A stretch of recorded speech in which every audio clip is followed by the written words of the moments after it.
Hey everyone! Today I'm showing you who I made out of clay. Sprunki Chesso and Sprunki Pawnby. And in this video, I'll also show you the whole fun process of how I created them from start to finish.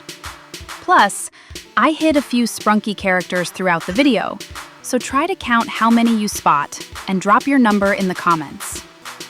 Now let's talk about these two. Chesso, the light-colored one, looks like a living chess queen who escaped from a board because she decided she deserved a musical career instead. Her giant round eyes make her look innocent, but don't be fooled. She's always plotting some dramatic musical entrance.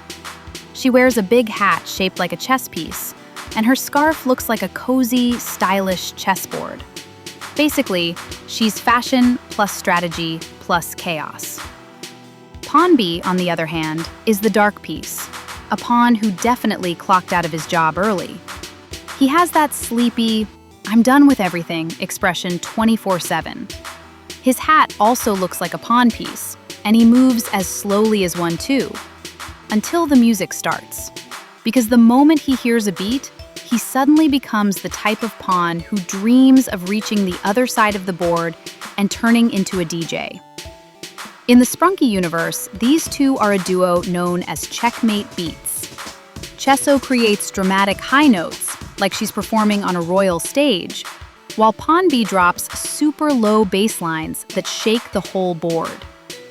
Together, their music sounds like a chess match turned into a rave. Every move is a beat, and every beat is a strategy. Legend says they met during a glitch in a rhythm game, where the entire chessboard started vibrating to the wrong soundtrack. Chesso tried to restore order, Pawnby tried to nap, and by accident, they created their first hit track. Since then, they've been performing together. Calm and chaotic, queen and pawn, melody and bass. The perfect Sprunki combo.